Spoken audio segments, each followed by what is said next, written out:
First up, I want to say a big thank you to Davie504 for using the intro I made, and to you who's interested, and to those who said I'm a lucky bastard. I'm going to show you how I made the intro and show you why I don't think I'm a lucky bastard. I'm lucky he found it, but I'm not lucky he used it. First up, I don't have very many USD dollars, let alone a connection for my bass to be recorded.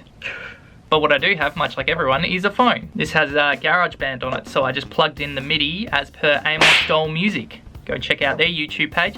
It's pretty much just C's, E's, and G's the whole way through, the whole Cocomelon intro, except at the last bit where it goes doot doot doot doot doot.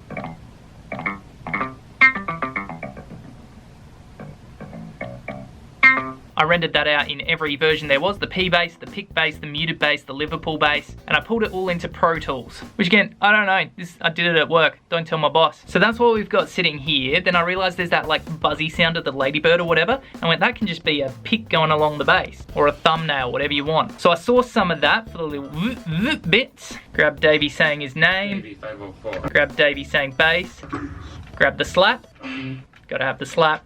And that's how the audio came together. Then I took it home and I knew there was one video which had a start of Davie twirling around. So of course I went back, made sure I liked all his videos, found that one and downloaded it, found the little slap-like green screen thing, popped that in, and then probably the hardest bit was animating the letters of Davie504's name.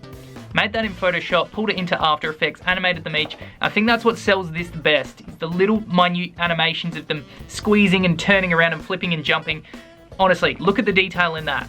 That's where I lost most of my time. I also knew I wanted a picture of Davie's bass in there, so I just found one, slapped it down behind the text. And the entire time, whether I was editing the video or the audio part of it, I had the Cocomelon intro just to line up all the bits pretty much as close as I possibly could.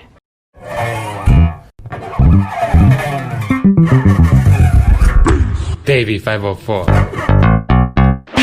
And that's the result you end up with, which I posted on Davie's subreddit. It's got 2 upvotes.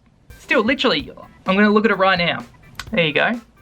2 upvotes, 2 comments. One was the bot, one was me. 1 upvote was me. So who was the other upvoter? Thank you. And literally at the time that Davie used it in his video, my video had about 150 views. So I consider myself lucky that Davie found it, and that makes me think that Davie is actually doing an incredible amount of work behind the scenes, making sure he's on top of everything that's going on around him. So thank you, Davie, for using the video, and who knows, maybe there'll be another one coming soon. And this, was that, did that say Davie504 Among Us? If you've made it this far, thanks for watching. Do a heckin' subscribe, like the video, and there may be more Davie504 simp content to come, or you might get something different. Tell me what you're loving on my channel, I'll do more of it.